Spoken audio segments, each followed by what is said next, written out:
Perpétua garante a todos que Tieta está morta e afirma ter provas, mas diz que precisa resolver um assunto urgente antes, por isso agenda uma reunião em sua casa para mais tarde. Em seguida, ela embarca na lancha para visitar Marcolino. Chegando lá, Juraci pergunta se pode participar da conversa, mas Perpétua esclarece que se trata de uma consulta. O advogado, no entanto, lembra que ela não pagou a consulta anterior. Perpétua prontamente se dispõe a quitar tanto a dívida quanto o atendimento atual. Durante a consulta, Perpétua questiona Marcolino sobre o destino da herança de Tieta, caso ela decida não deixar nada para a família. O advogado explica que, na ausência de filhos, metade dos bens ficaria para o marido e a outra metade para o pai. Desconfiada, Perpétua acredita que o marido de Tieta está tentando ficar com toda a herança, já que ele não informou a família sobre a morte dela. Contudo, ela declara que não abrirá mão de sua parte nos bens e Marcolino oferece seus serviços. Enquanto isso, Timóteo teme que Perpétua esteja tramando algo. Carmosina relata a Elisa o dia em que Tieta enviou sua primeira carta. Elisa então pede que Carmosina compareça à reunião organizada por Perpétua. No bar, os amigos discutem os rumores sobre a morte de Tieta. Na reunião, Carmosina comenta que Perpétua possui várias propriedades alugadas e dinheiro guardado, enquanto Elisa e Zé Esteves sofrerão com a falta da ajuda de Tieta. Perpétua então informa que a família é herdeira de Tieta e pede uma procuração para resolver os trâmites. Zé Esteves e Tonha chegam à reunião e Perpétua reforça que se Tieta estiver realmente morta, o pai dela será um dos beneficiários da herança. Enquanto isso, Dona Milu demonstra descontentamento ao saber que sua filha foi à reunião na casa de Perpétua. Cínera comenta que ela e Amorzinho também não foram convidadas. Indignada, Dona Milu afirma que Amorzinho e Sinira são subordinadas de Perpétua. Durante a reunião, Perpétua presume que o marido de Tieta havia proibido qualquer menção a ele, temendo que a família o cobrasse por algo, já que eles sequer conhecem seu sobrenome. Por fim, ela apresenta um recorte de jornal de São Paulo, datado de 2 meses atrás, que conseguiu em Aracaju. A notícia mencionava a morte de uma mulher chamada Antonieta, que era casada com um comendador. Todos chegam à conclusão de que Tieta realmente morreu. Perpétua chama Ricardo e pede que ele acenda uma vela benta em memória de Tieta.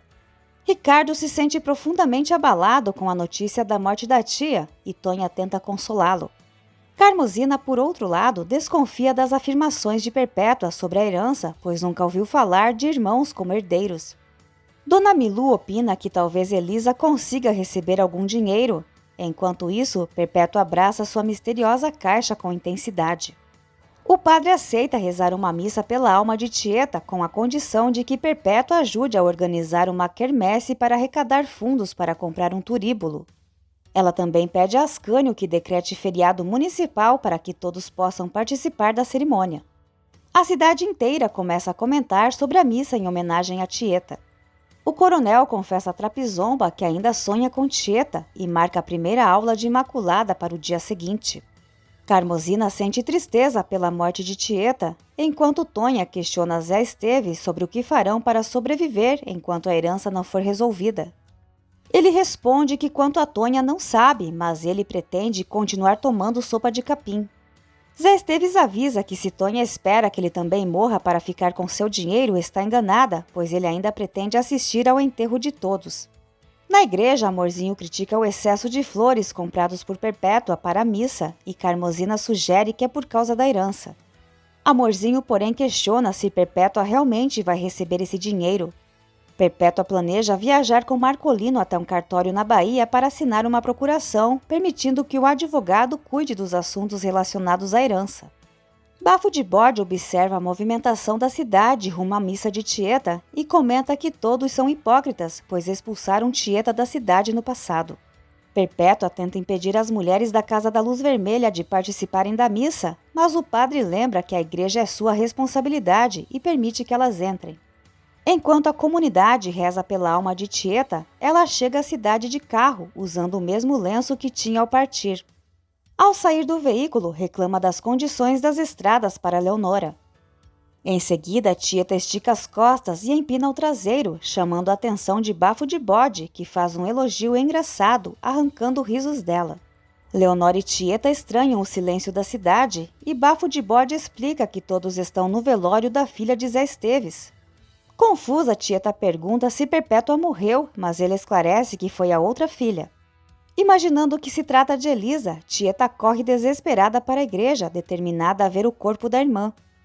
Perpétua, irritada, exige saber como ela ousa interromper a missa e pergunta quem ela é. Zé Esteves, intrigado, questiona a quem a mulher se refere e ela responde mencionando Elisa. No entanto, Elisa aparece mostrando que está viva. Sem entender, Tieta pergunta quem afinal morreu. Nesse momento, Tonha reconhece Tieta e anuncia com emoção para todos que ela está de volta. As duas se abraçam e em seguida Carmosina se aproxima para cumprimentar a amiga.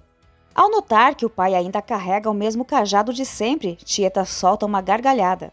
Ainda confusa, ela tenta descobrir quem faleceu e Zé Esteves, surpreso, pergunta se não foi ela mesma. Enquanto isso, lá fora, Leonora comenta com Bafo de Bode que Tieta foi casada com o pai dela, que já faleceu. Observando a elegância das duas, Bafo de Bode ironiza, dizendo que parecem estar celebrando a morte do falecido, já que chegaram enfeitadas. Tieta, para acabar com qualquer dúvida, roda e sacode diante de todos, mostrando que está viva.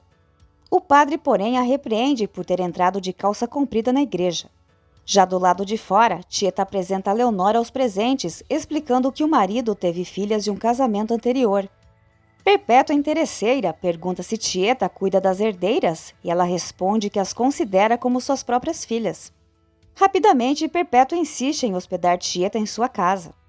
Zé Esteves, desconfiado, não entende o motivo do retorno da filha, mas Perpétua encara isso como algo positivo. O padre aproveita a ocasião para pedir a Ascânio que organize uma quermessa com o objetivo de arrecadar fundos para a igreja. Ao chegar à casa de Perpétua, Tieta observa que nas cartas a irmã mencionava viver em uma residência simples. No entanto, percebe que é a antiga casa de Lucas, com quem teve um romance no passado. Carmosina revela que o falecido marido de Perpétua deixou não apenas aquela casa, mas também várias outras propriedades. Enquanto isso, os amigos da cidade comentam sobre a beleza de Tieta no bar. Ricardo estende a mão para cumprimentar a tia, mas Tieta, em tom brincalhão, puxa-o para um abraço caloroso, exigindo um beijo. O gesto deixa o seminarista completamente sem graça. Em seu quarto, Tieta começa a lembrar dos momentos que compartilhou com Lucas naquela casa, revivendo as memórias do passado. Tieta confidencia a Carmosina que passou anos tentando localizar Lucas, mas tinha poucas informações sobre o médico. Na sala, Perpétua aproveita a oportunidade para interrogar Leonora sobre o pai dela, notando a ausência de qualquer sinal de luto. Tieta avisa Perpétua que faz questão de assumir todas as despesas enquanto permanecer hospedada na casa dela. Filó relata às meninas os detalhes sobre a elegância e imponência de Tieta. A cidade inteira comenta sobre sua condição de viúva. Ricardo, intrigado, pergunta a Cosme se existe alguma santa que se vista como Tieta e um amigo responde que não. Durante a noite, Ricardo se depara com Tieta pela casa, trajando apenas um roupão e roupas íntimas e acaba queimando a mão com uma vela ao se distrair nervoso. Tieta, percebendo a situação, beija a mão do rapaz e o encara de forma sugestiva, deixando Ricardo dividido entre a tentação e seus valores. Zé Esteves, por sua vez, demonstra satisfação em ter uma filha rica, mas Tonha o alerta que Tieta descobrirá todas as mentiras que contaram para arrancar dinheiro dela. Elisa e Timóteo, preocupados, discutem sobre a mentira que contaram a Tieta. Enquanto isso, o coronel pressiona Ascânio a pedir uma doação a Tieta para ajudar a prefeitura. Imaculada adoece e começa a apresentar febre. Ascânio conhece Leonora e fica encantado com ela. Em conversa com Carmosina, Tieta revela suas verdadeiras intenções. Ela voltou para acertar as contas e se vingar.